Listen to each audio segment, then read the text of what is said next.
Buenos días, buenas tardes, buenas noches. Bienvenidos a el primer corto de Tu Propio Pan.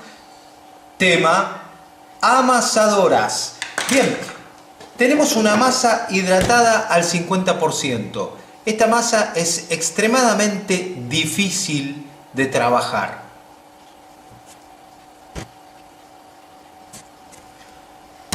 ¿Qué dificultad tiene? ¿Cuál es el problema? ¿Qué es lo que vamos a hacer? ¿Qué quiero hacer? ¿Qué quiero lograr con esta masa hidratada del 50%?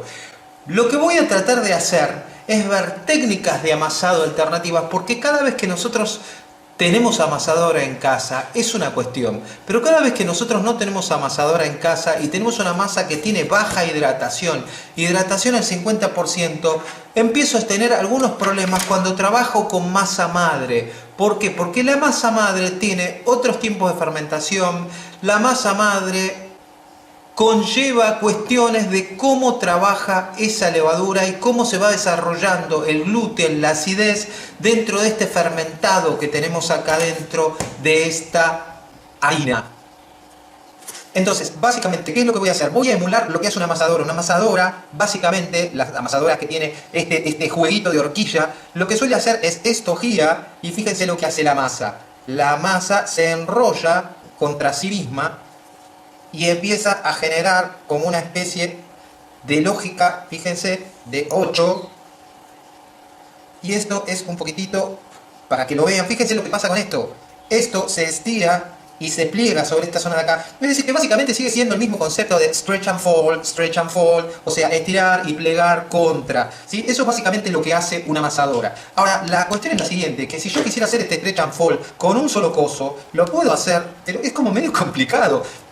Esto es lo que les voy a dejar, la inquietud de cómo mejorar la técnica de amasado. Hoy día el amasado Bertinet es el único, pareciera que es el único tipo de amasado manual que hay. Entonces, como tenemos amasadora dentro de las panaderías y dentro del ámbito de los panaderos profesionales o los panaderos caseros que tienen acceso a una amasadora, entonces las viejas tradiciones de amasado se perdieron por completo. ¿Y de qué estoy hablando cuando hablo de viejas tradiciones de amasado? Como por ejemplo el estirar, que es algo bastante típico que sucede en la pizza. Estirar, hacer, supongamos que esto es un poquitito más finito, y hacer el trenzado típico en el cual estiro, hago esto y dejo que esto que no, ahora no me sale esto y no me va a salir, y mejor que no me salga, así ustedes lo pueden probar en sus casas, se va a producir una especie de trenzado, y con este trenzado yo voy a volver a estirar y otra vez voy a generar este mismo trenzado y otra vez estirar, etc.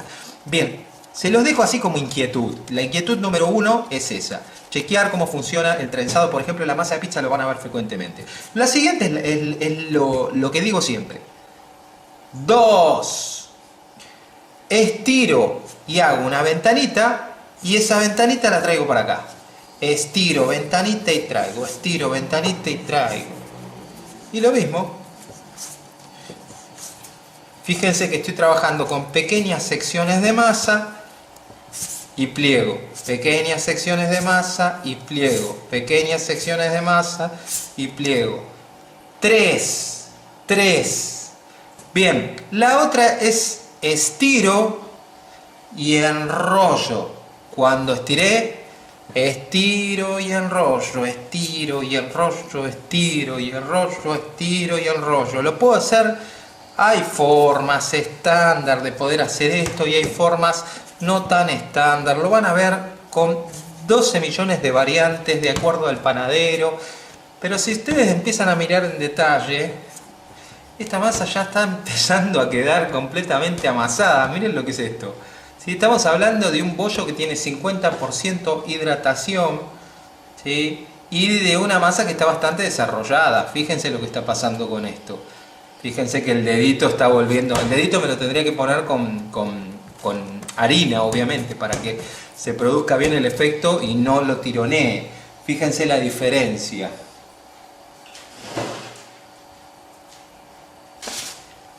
Ahora tengo dedo con harina, voy y vengo. ¿Ven? Volvió hasta la mitad, volvió. Lo hago otra vez. Voy y vengo. Hasta la mitad, volvió. Bien. Y esto es una cosa sobre la que quería insistir el día de hoy, sobre lo que es una masa tensa y una masa no tensa. Supongamos que esto ya estuviera completamente amasado, ya que está, aprovecho y lo vemos, ¿sí? Cuarta cuestión, la tensión en la masa. Entonces, voy a tensar esta masa. Estiro, enrollo, pliego. Doy vuelta, enrollo, sello. Sello de este lado, sello de este lado.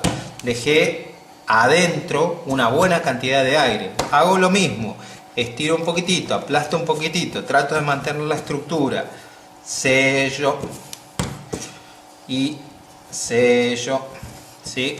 También podría ser la típica de el sellado, practicarlo, ¿sí? Así, es decir, con los nudillos. Y así, junto esto un poquitito. Fíjense lo que pasa ahora con la tensión. Voy, bien, jaja. ¿Ven lo que está pasando? Entonces muchísimas veces pasa que cuando vuelvo a tensar la masa adquiere otra vez elasticidad, y en esa elasticidad obviamente voy a ganar, en este caso con una masa al 50% de hidratación, voy a ganar tensión para que el pan se mantenga completamente en forma, ¿sí? Y después cuando lo meta en el horno no se me caiga y se me haga una cosa completamente desarmada. Este es el principio para poder hacer panes que sean elevados, que se vean bonitos, que se vean re lindos. Entonces, lo que les voy a pedir es que investiguen un poco en el tensionado de la masa, que investiguen un poco en técnicas de amasado y puedan crear incluso una técnica de amasado y se la presenten a tu propio pan para que la pueda tomar otro, pero la condición sine qua non es que no tomemos las técnicas del otro sin hacer una investigación profunda sobre las técnicas. Hay que poder crear, pero siempre teniendo en cuenta una experimentación.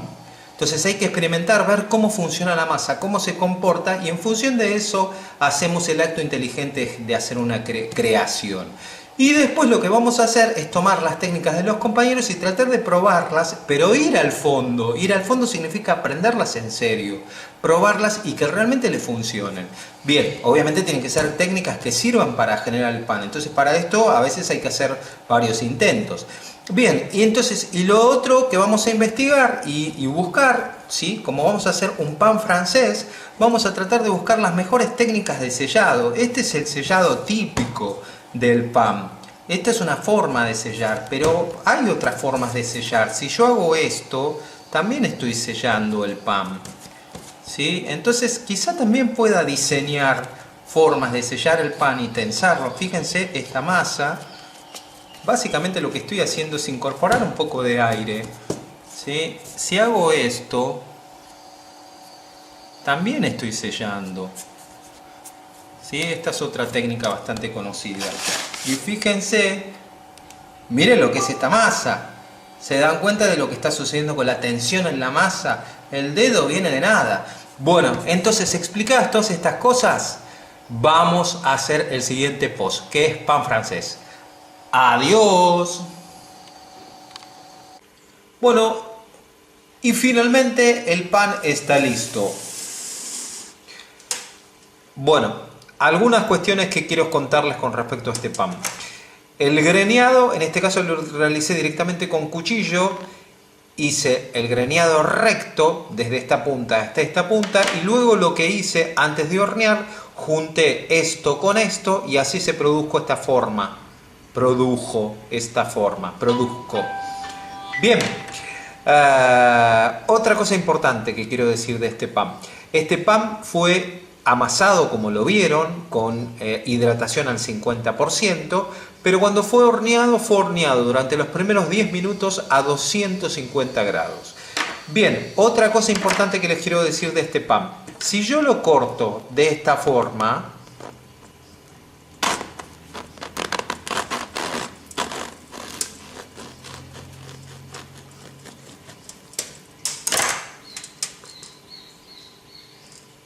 esto es la miga del pan. Esto es el amasado que hemos hecho. El amasado ha logrado esto. Bien, vayamos chequeando algunas cuestiones con respecto a esto. Primero, elasticidad. Fíjense que es completamente elástico y completamente vuelve. ¿Sí? Bueno, ahora vamos a chequear otra cosa de la miga. No siempre la miga queda así cuando yo lo estoy partiendo, porque esto depende de cómo haya sido partido. Supongamos, si yo expando el pan de esta forma y lo abro de esta forma, fíjense que la miga se ve completamente de un modo distinto. Bueno, esto pasa siempre con el pan cuando está fresco. Si la miga se desmigaja de esta forma, el pan de masa madre lo que tiene es que conserva la humedad de un modo completamente distinto. Pero bueno, esto es importante, ver cómo está desarrollada la miga adentro. Esto es una miga completamente blandita, fíjense lo que es esto, está completamente comestible, es una cosa... Bueno, esto es pan que no está apelmazado. El pan, cuando tiene esta miga así de desarrollada, significa que el pan está óptimo. Esto es un pan con miga bien desarrollada. Y esto depende de un buen amasado. Si hay mala técnica de amasado, esto no se produce. Bueno, así que a trabajar duro con la técnica de amasado y que se vengan los buenos resultados.